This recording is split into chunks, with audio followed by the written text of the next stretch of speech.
بسم اللہ الرحمن الرحیم۔ السلام علیکم۔ کسی صالح کا قول ہے، جب بھی قرآن کی تلاوت کے اوقات بڑھتے ہیں میرے وقت میں برکت بڑھ جاتی ہے اور میں اسے بڑھانے میں کمی نہیں کرتا، یہاں تک کہ یہ میری تلاوت ایک پارے تک پہنچ جائے۔ سورہ زخرف آیت نمبر 36 میں اللہ تعالیٰ نے فرمایا، جو شخص رحمان کے ذکر سے تغافل برتتا ہے ہم اس پر ایک شیطان مسلط کر دیتے ہیں اور وہ اس کا رفیق بن جاتا ہے۔ جتنا آپ قرآن سے دور ہوتے ہو اتنا ہی شیطان سے قریب ہوتے جاتے ہو۔ کتنے ہی ایسے لوگ ہیں جو اپنی بصارت سے محروم ہیں، تمنا کرتے ہیں کہ قرآن کو دیکھ سکیں، اور کتنے ہی سماعت سے محروم ہیں اور شدت سے چاہتے ہیں کہ قرآن کی تلاوت سن سکیں۔ اور اے وہ انسان جسے اللہ نے بصارت سماعت عطا کی ہے، تم قرآن کے معاملے میں کہاں کھڑے ہو؟ بلا شبہ انسان جب قرآن کی تلاوت کرتا ہے اور اس میں غور و فکر کرتا ہے تو یہ قرآن اسے گناہوں اور نافرمانیوں سے مکمل روکنے والے یا کچھ حصے کو روکنے والے قوی اسباب میں سے بن جاتا ہے۔ صالحین میں سے کسی نے فرمایا، جب بھی مجھ پر دنیا تنگ ہوتی ہے میں قرآن کے کچھ صفحات کی تلاوت کر لیتا ہوں، اور یہ معاملہ نہیں مگر دنوں کا، اور اللہ تعالیٰ مجھ پر رزق، علم اور فہم کے دروازے وہاں سے کھولتے ہیں جہاں سے میں سوچ بھی نہیں سکتا۔ اگر آپ لوگ اپنے بیٹے، بھائی یا کوئی بھی رشتہ دار جو بھی جس کی اصلاح کرنے کا ارادہ کرو تو اسے قرآن کے باغیچوں کے حوالے کر دو اور قرآن والوں کی صحبت میں کر دو۔ جب بھی آپ کسی چیز کو چھوڑ دیتے ہو، دھیان نہیں دیتے تو وہ مرجھا جاتی ہے سوائے قرآن کے۔ اگر آپ اسے چھوڑو گے تو آپ خود ہی مرجھا جاؤ گے۔ قرآن پاک میں اللہ تعالیٰ فرماتا ہے، ہم نے اس قرآن کو نصیحت کے لیے آسان ذریعہ بنا دیا ہے، پھر کیا ہے کوئی نصیحت قبول کرنے والا؟ سورہ القمر آیت نمبر 17۔ برکت، جو اپنے وقت میں جتنی برکت بڑھانا چاہے اتنا ہی تعلق قرآن سے قائم کر لے۔ اللہ تعالیٰ سے دعا ہے کہ وہ ہم سب کو نیکی کی ہدایت دے اور اپنے نیک بندوں میں شامل کرے۔ اللہ تعالیٰ آپ کو اور آپ کے تمام اہل و عیال کو اپنے حفظ و امان میں رکھے، آمین۔ آج انشاءاللہ سورہ الحدید کی آیت نمبر 27 سے سٹارٹ کریں گے۔ اس کا ترجمہ اور تفسیر تفہیم القرآن سے بیان کروں گی جو اہل سنت جماعت کے لیے ہے۔ اعوذ باللہ من الشیطان الرجیم، بسم اللہ الرحمن الرحیم۔ ان کے بعد ہم نے پے در پے اپنے رسول بھیجے اور ان سب کے بعد عیسیٰ ابن مریم کو مبعوث کیا اور اس کو انجیل عطا کی، اور جن لوگوں نے اس کی پیروی اختیار کی ان کے دلوں میں ہم نے ترس اور رحم ڈال دیا، اور رہبانیت انہوں نے خود ایجاد کر لی۔ ہم نے اسے ان پر فرض نہیں کیا تھا مگر اللہ کی خوشنودی کی طلب میں انہوں نے آپ ہی یہ بدعت نکالی، اور پھر اس کی پابندی کرنے کا جو حق تھا اسے ادا نہ کیا۔ ان میں سے جو لوگ ایمان لائے ہوئے تھے ان کا اجر ہم نے عطا کیا، مگر ان میں سے اکثر لوگ فاسق ہیں۔ اس کی تفسیر ہے، اصل الفاظ ہیں رافت اور رحمت۔ یہ دونوں لفظ قریب قریب ہم معنی ہیں، مگر جب ایک ساتھ بولے جاتے ہیں تو رافت سے مراد وہ رقیق القلبی ہوتی ہے جو کسی کو تکلیف و مصیبت میں دیکھ کر ایک شخص کے دل میں پیدا ہو، اور زحمت سے مراد وہ جذبہ ہوتا ہے جس کے تحت وہ اس کی مدد کی کوشش کرے۔ حضرت عیسیٰ علیہ السلام چونکہ نہایت رقیق القلب اور خلق خدا کے لیے رحیم و شفیق تھے، اس لیے ان کی سیرت کا یہ اثر ان کے پیروں میں سرایت کر گیا کہ وہ اللہ کے بندوں پر ترس کھاتے تھے اور ہمدردی کے ساتھ ان کی خدمت کرتے تھے۔ اسی آیت کے ضمن میں آگے فرمایا، اس کا تلفظ رہبانیت بھی کیا جاتا ہے اور روحبانیت بھی۔ اس کا مادہ رہب ہے جس کے معنی خوف کے ہیں۔ رہبانیت کا مطلب ہے مسلک خوف زدگی، اور رہبانیت کے معنی ہیں مسلک خوف زدگان۔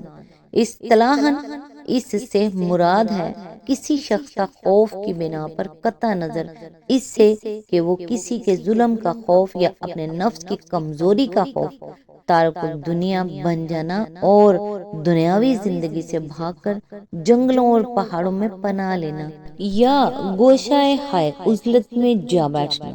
اسی آیت کے ضمن میں آگے فرمایا اصل الفاظ ہیں اِلَّا ابْتِغَاءَ رضوان اللہ۔ اس کے دو مطلب ہو سکتے ہیں، ایک یہ کہ ہم نے ان پر اس رحمانیت کو فرض نہیں کیا تھا، بلکہ جو چیز ان پر فرض کی تھی وہ یہ تھی کہ وہ اللہ کی خوشنودی حاصل کرنے کی کوشش کریں، اور دوسرا مطلب یہ کہ یہ رحمانیت ہماری فرض کی ہوئی نہ تھی بلکہ اللہ کی خوشنودی کی طلب میں انہوں نے اسے خود اپنے اوپر فرض کر لیا تھا۔ دونوں صورتوں میں یہ آیت اس بات کی صحت کرتی ہے کہ رہبانیت ایک غیر اسلامی چیز ہے اور یہ کبھی دین حق میں شامل نہیں رہی ہے۔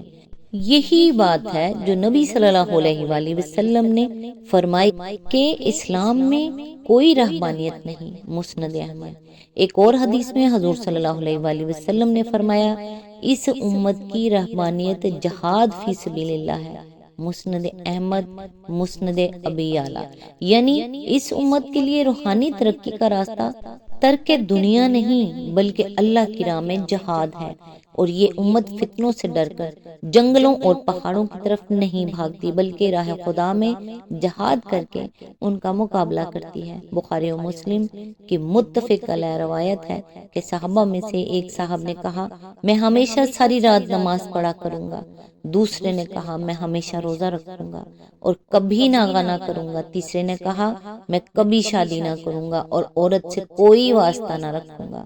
رسول اللہ صلی اللہ علیہ وآلہ وسلم نے ان کی یہ باتیں سنی تو فرمایا خدا کی قسم میں تم سے زیادہ اللہ سے ڈرتا ہوں اور اس سے تقوی کرتا ہوں، مگر میرا طریقہ یہ ہے کہ روزہ رکھتا بھی ہوں اور نہیں بھی رکھتا، راتوں کو نماز بھی پڑھتا ہوں اور سوتا بھی ہوں، اور عورتوں سے نکاح بھی کرتا ہوں۔ جس کو میرا طریقہ پسند نہ ہو اس کا مجھ سے کوئی واسطہ نہیں۔ حضرت انس کہتے ہیں کہ رسول اللہ صلی اللہ علیہ وآلہ وسلم فرمایا کرتے تھے کہ اپنے اوپر سختی نہ کرو کہ اللہ تم پر سختی کرے۔ ایک گروہ نے یہی تشدد اختیار کیا تھا تو اللہ نے بھی پھر اسے سخت پکڑا۔ دیکھ لو وہ ان کے بقایا راہب خانوں اور کنیسوں میں موجود ہیں، ابو داؤد۔ اسی آیت کے ضمن میں آگے فرمایا یعنی وہ دوہری غلطی میں مبتلا ہو گئے۔ ایک غلطی یہ کہ وہ اپنے اوپر وہ پابندیاں عائد کیں جن کا اللہ نے کوئی حکم نہ دیا تھا، اور دوسری غلطی یہ کہ جن پابندیوں کو اپنے نزدیک اللہ کی خوشنودی کا ذریعہ سمجھ کر خود اپنے اوپر عائد کر بیٹھے تھے ان کا حق ادا نہ کیا، اور وہ حرکتیں کی جن سے اللہ کی خوشنودی کے بجائے الٹا اس کا غضب مول لے بیٹھے۔ اس مقام کو پوری طرح سمجھنے کے لیے ایک نظر مسیحی رہبانیت کی تاریخ پر ڈال لینی چاہیے۔ حضرت عیسیٰ علیہ السلام کے بعد 200 سال تک عیسائی کلیسا رہبانیت سے نا آشنا تھا، مگر ابتدا ہی سے مسیحت میں اس کے جراثیم پائے جاتے تھے اور وہ تخیلات اس کے اندر موجود تھے جو اس چیز کو جنم دیتے ہیں، ترک و تجدید کو اخلاقی آئیڈیل قرار دینا اور درویشانہ کو شادی بیاہ اور دنیاوی کاروبار کی زندگی کے مقابلے میں اعلیٰ و افضل سمجھنا ہی رحمانیت کی بنیاد ہے، اور یہ دونوں چیزیں مسیحیت میں ابتدا سے موجود تھی۔ خصوصیت کے ساتھ تجرد و تقدس کا ہم معنی سمجھنے کی وجہ سے کلیسا میں مذہبی خدمات انجام دینے والوں کے لیے یہ بات ناپسندیدہ خیال کی جاتی تھی کہ وہ شادی کریں، بال بچوں والے ہوں اور خانہ داری کے بکھیڑوں میں پڑیں۔ اسی چیز نے 3 صدی تک پہنچتے پہنچتے ایک فتنے کی شکل اختیار کر لی اور رہبانیت ایک وبا کی طرح مسیحیت میں پھیلنی شروع ہوئی۔ تاریخی طور پر اس کے 3 بڑے اسباب تھے۔ ایک یہ کہ قدیم مشرق سوسائٹی میں شہوانیت، بد کرداری اور دنیا پرستی جس شدت کے ساتھ پھیلی ہوئی تھی، اس کا توڑ کرنے کے لیے عیسائی علماء نے اعتدال کی راہ اختیار کرنے کے بجائے انتہا پسندی کی راہ اختیار کی۔ انہوں نے عفت پر اتنا زور دیا کہ عورت اور مرد کا تعلق بجائے خود نجس قرار پا گیا، خواہ وہ نکاح ہی کی صورت میں ہو۔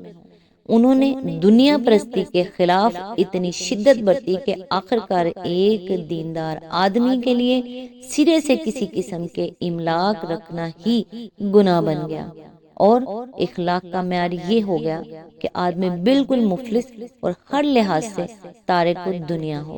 اسی طرح مشرک سوسائٹی کی لذت پرستی کے جواب میں وہ اس انتہا پر جا پہنچے کہ ترک لذات، نفس کو مارنا اور خواہشات کا کلا کمک کر دینا اخلاق کا مقصود بن گیا، اور طرح طرح کی ریاضتوں سے جسم کو اذیتیں دینا آدمی کی روحانیت کا کمال اور اس کا ثبوت سمجھا جانے لگا۔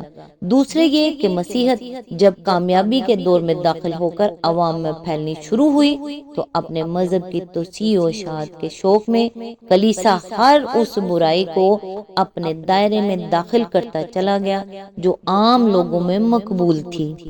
اس آیت کی تفسیر تھوڑی لمبی ہے، لہٰذا آج بس یہیں تک، نیکسٹ انشاءاللہ جہاں سے سلسلہ ٹوٹ رہا ہے وہیں سے سٹارٹ کریں گے۔ تب تک کے لیے دعاؤں میں یاد رکھیے گا۔ اللہ حافظ۔